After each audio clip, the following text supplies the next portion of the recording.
चाहिए, क्योंकि आपके घर के बगल में दूसरे घर में जो कुछ हो रहा है वह सिर्फ उनके बारे में नहीं है, यह आपके बारे में है, जो आपके आसपास है, आपको देख रहा है, आपके आशीर्वाद की निगरानी कर रहा है, आपके पक्ष में हस्तक्षेप कर रहा है। अंत में भगवान ये सब प्रकट कर रहे हैं।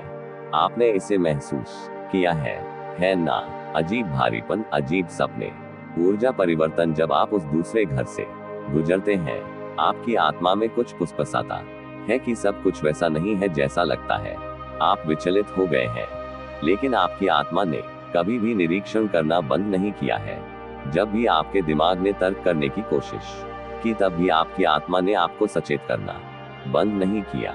वह दूसरा घर आध्यात्मिक गढ़ बन गया है, किसी ऐसी चीज के लिए संपर्क बिंदु जिसे आपने कभी आमंत्रित नहीं किया, लेकिन फिर भी जो जुड़ी हुई है।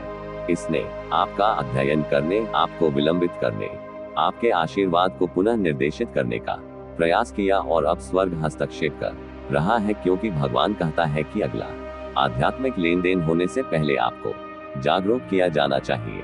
बहुत देर होने से पहले आपको इसे अभी खोलना चाहिए।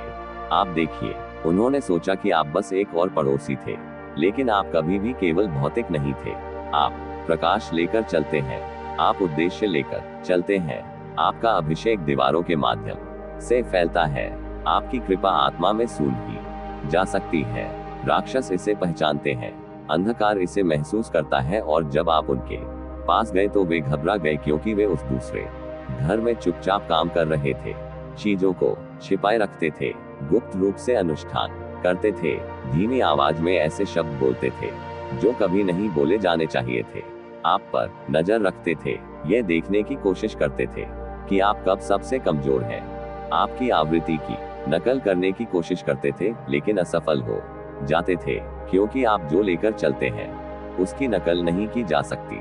ये दिव्य है, ये चुना हुआ है, यह शाश्वत है, और उन्होंने इसे दोहराने की कोशिश की है, लेकिन स्वर्ग ने हर प्रयास, हर नकल, आपके नाम के खिलाफ बोले गए हर जादू को रोका। लेकिन अब भगवान कहते हैं, बस आप उस क्षेत्र में संयोगवश नहीं आए थे। आपका कदम दिव्य था। आपके स्थान की गणना स्वर्ग द्वारा की गई थी, क्योंकि जहां शत्रु अपना अड्डा जमाता है, वहां भगवान एक योद्धा भेजता है, और आप योद्धा हैं। आप प्रकाश वाहक हैं। आप ही वह व्यक्ति हैं जो अंधकार से नहीं भागते। आप इसका सामना करें, और ईश्वर ने तुम्हें सही समय तक रोके रखा है, जब तक कि अंतिम सबूत एकत्र नहीं हो जाते, जब तक कि हर छिपी हुई फाइल सामने नहीं आ जाती। और अब ऐसा हो गया है।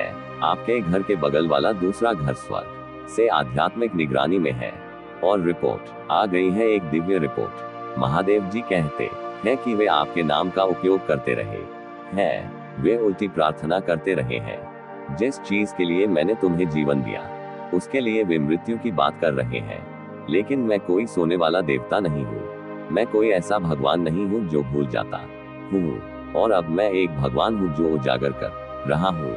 आपने सोचा कि वे हानि रहित थे, शायद विनम्र भी, लेकिन आप यह नहीं जानते कि ऐसे लोग भी हैं जो दिन में तो सामान्य दिखते हैं, लेकिन रात में अंधेरे में रहते हैं। जो लोग चेहरे से तो मुस्कुराते हैं, लेकिन आत्मा से कोसते हैं, और उनमें से एक आप पर नजर रख रहा है। केवल आकस्मिक रूप से नहीं, बल्कि आध्यात्मिक रूप से ये देखने का प्रयास करें कि आप क्या बना रहे हैं। आपके पक्ष को डिकोड करने की कोशिश कर रहा हूँ। ये समझने की कोशिश कर रहा हूँ कि आप अभी तक क्यों नहीं गिरे, क्योंकि उन्होंने प्रयास किया। हाँ, उन्होंने ऐसा किया। उन्होंने आपके दिमाग को भ्रमित करने की कोशिश की। उन्होंने आपके व्यवसाय को श्राप देने की कोशिश की। उन्होंने आपके रिश्तों को उलझाने की कोशिश की, और जब यह उपाय काम नहीं आया तो उन्होंने और अधिक अंधेरे उपकरणों का प्रयोग किया। लेकिन भगवान ने हर बार इसे रोक दिया। यही कारण है कि चीजें पहले कठिन हो गई, फिर अचानक स्थिति बदल गई। रात में आपको युद्ध जैसा महसूस होने का एक कारण है। आप बिना किसी कारण के थके हुए क्यों उठे? इसका एक कारण है, आप आध्यात्मिक हमले के अधीन थे, और अब स्वर्ग कहता है कि तुम पर कोई आक्रमण नहीं होगा। देवदूत सिर्फ देख नहीं रहे हैं, वे अभिनय कर रहे हैं। आध्यात्मिक युद्ध चल रहा है। भगवान आपके क्षेत्र से होकर गुजर रहे हैं। आत्मा में सत्य की ज्वाला जल रही है, और वह दूसरा घर अब और नहीं छिप सकता। उनकी धूपबत्ती, उनके मंत्र, उनके दर्पण, उनकी वेदियां, उनके श्राप, उनके नाम, उनके इरादे उजागर हो गए।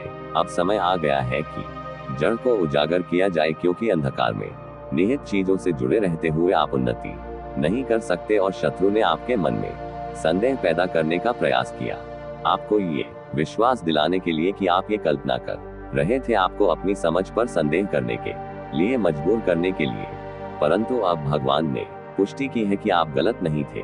उस इशारे को तुमने नजरअंदाज कर दिया, उस अजीब सपने को तुमने खारिज कर दिया।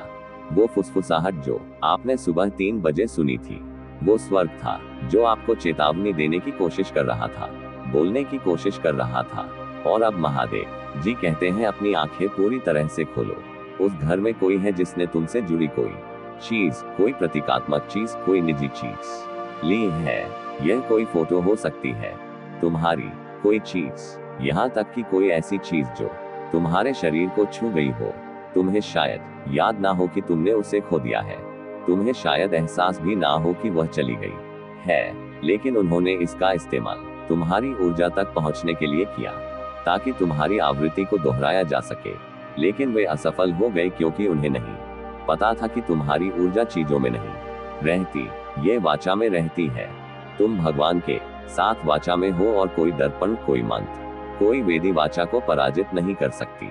और अब क्योंकि उन्होंने पवित्र चीज को छुआ है, इसलिए न्याय हो रहा है। तुम इसे देखोगे, उनके मुखौटे गिर जाएंगे, उनका आत्मविश्वास टूट जाएगा, उनके शब्द फिसल जाएंगे और वे खुद को उजागर कर देंगे। इसलिए नहीं कि तुमने इसकी मांग की थी, बल्कि इसलिए कि स्वर्ग ने ऐसा करने का आदेश दिया था। दिखावा करने का मौसम खत्म हो गया है। भगवान उस क्षेत्र को साफ कर रहे हैं। तुम्हारा वातावरण शुद्ध होने वाला है। जब वे तुम्हें टालना शुरू करें तो आश्चर्यचकित ना हो, जब वे चले जाए तो चौंके नहीं, ये तुम्हारा नुकसान नहीं है, यह दिव्य अलगाव है। मैं आपके अगले स्तर के लिए क्षेत्र को साफ कर रहा हूँ। मैं छिपे हुए सांपों को हटा रहा हूँ। मैं आपकी निगरानी के लिए बनाए गए आध्यात्मिक ढांचों को ध्वस्त कर रहा हूँ, क्योंकि आप वादे, शक्ति, उद्देश्य में कदम रखने वाले हैं, लेकिन आसपास अशुद्ध आत्माओं के साथ नहीं। आपने बहुत सहन किया है, आपने बहुत लंबे समय तक सवाल किए हैं, और अब जवाब जोरदार और स्पष्ट है। हाँ, ये वेद थे। हाँ, उन्होंने आप पर मुस्कुराया और आपको श्राप दिया। हाँ, उन्होंने मदद करने की पेशकश की और फिर आपके रास्ते को रोक दिया, लेकिन उनका समय समाप्त हो गया है। भगवान दर्पण को घुमा रहे हैं। उन्होंने आपको देखने की कोशिश की, लेकिन अब स्वर्ग उन्हें देख रहा है। उन्होंने आपको बांधने की कोशिश की, लेकिन अब वे बंधे जा रहे हैं। उन्होंने आपकी आवाज को चुप कराने की कोशिश की, लेकिन अब आप दहाड़ेंगे। आप बढ़ रहे हैं और कोई भी अंधकार का घर इसे रोक नहीं सकता।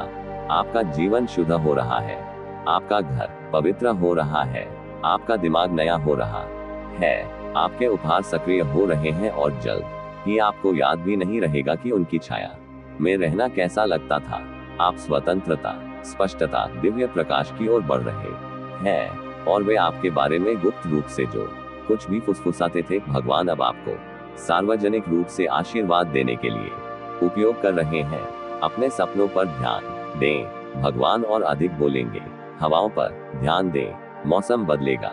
जानवरों पर ध्यान दें, कुछ पक्षी, बिल्लियां या कुत्ते उस दूसरे घर के आसपास अजीब व्यवहार कर सकते हैं। ये यादृच्छिक नहीं है, यह आध्यात्मिक है। ध्यान दें, लेकिन डरे नहीं। आप सुरक्षित हैं, आप सुरक्षित हैं, आप पर परिरक्षित हैं, लेकिन आपको जागते रहना चाहिए। शुद्ध रहें, आज्ञाकारी रहें। जहां वे जाते हैं वहां ना जाएं। वे जो देते हैं उसे स्वीकार ना करें, उनके शब्दों में ना उलझें। आप अब एक नई आवृत्ति पर हैं और वे वहां आपका अनुसरण नहीं कर सकते। ये क्षण रेत में आपकी रेखा है। ये वह जगह है जहां आप कहते हैं कि अब और नहीं, अब और भ्रम नहीं, अब और देरी नहीं, अब और हमले नहीं, अब और झूठी शांति नहीं। यह आपके अभिषेक में, अपने प्रकाश में, अपनी आग में पूरी तरह से कदम रखने का आपका समय है, और स्वर्ग आपका उत्साहवर्धन कर रहा है। देवदूत पहरा दे रहे हैं। आध्यात्मिक दुनिया आपका नाम जानती है, आपकी प्रतिष्ठा के कारण नहीं, बल्कि आपके लचीलेपन के कारण। आप चलते रहे, आप प्रार्थना करते रहे, आप तब भी भरोसा करते रहे जब इसका कोई मतलब नहीं था। और अब स्वर्ग कहता है कि तुम्हें पुरस्कृत किया जाएगा। दूसरे घर ने तुम्हारे अनुग्रह को दफनाने की कोशिश की, लेकिन अब वे तुम्हारे अति प्रवाह को देखेंगे। वे देखेंगे कि उन्होंने जो कुछ भी चुराने की कोशिश की थी वह 7 गुना होकर वापस आ रहा है। वे उन कमरों में तुम्हारा चेहरा देखेंगे जिनके बारे में उन्होंने कहा था कि तुम कभी प्रवेश नहीं करोगे। वे तुम्हारा नाम उन जगहों पर सुनेंगे जहां उनके श्राप कभी नहीं पहुंचने वाले थे, क्योंकि तुम्हें कभी हारना नहीं था, तुम्हें सीखना था, जागना था, उठना था। और ये तुम्हारा उत्थान, तुम्हारा पुनरुत्थान, तुम्हारी वापसी है। जिस दरवाजे को उन्होंने बंद करने की कोशिश की थी वह खुल रहा है। जिस खिड़की को उन्होंने रोकने की कोशिश की थी वह टूट रही है। वे जंजीरें जो उन्होंने तुम्हारे दिमाग में लपेटने की कोशिश की थी वे टूट रही है। तुम आजाद हो, तुम पूरे हो, तुम चमक रहे हो, तुम अजय हो। और यह अभी शुरू होता है। यह तुम्हारी दिव्य पुष्टि है। इससे भागो मत, इसे अनदेखा मत करो, इससे डरो मत, इसे अपनाओ, क्योंकि सच्चाई यहाँ है। पर्दा हट गया है, पर्दा उठ गया है और अब तुम्हें तैयार होना चाहिए। अपना स्थान साफ करो, अपने घर को आशीर्वाद दो। स्वर्ग ने तुम्हारे मुंह में जो शब्द रखे हैं उन्हें बोलो, घोषणा करो, अंधकार की हर शक्ति मेरी निगरानी कर रही है। अब भगवान की तलवार से काट दिया गया है। मेरे विरुद्ध काम करने वाला हर छिपा हुआ हाथ अब पवित्र आत्मा की आग से जला दिया गया है। मेरे भाग्य के विरुद्ध बोला गया प्रत्येक शब्द उलट दिया गया है और शक्तिहीन कर दिया गया है। मैं चुना गया हूँ, मैं सुरक्षित हूँ, मैं विजय हूँ, मैं दिव्य हूँ और आप कर रहे हैं। तो फिर चलिए आगे बढ़ते हैं। अब 3 घंटे बीत चुके हैं। स्वर्ग की घड़ी बज चुकी है, निर्णय पर मोहर लग चुकी है और फिर भी अब भी दया फिर से आपके साथ कमरे में चली आई है, क्योंकि भगवान आपके भीतर चल रहे युद्ध को जानता है। उसने देखा कि आपका हृदय कितनी गहराई से संघर्ष कर रहा था। उसने देखा कि कैसे आप उसकी हर बात पर सवाल उठाते थे, हर शब्द, हर याद, हर हाव भाव पर, जिससे आपको लगता था कि वह अलग है। लेकिन नहीं, यह कोई भ्रम की बात नहीं है। यह स्पष्टता प्रदर्शन के माध्यम से आती है। जाल पहले ही सक्रिय हो चुका है, परंतु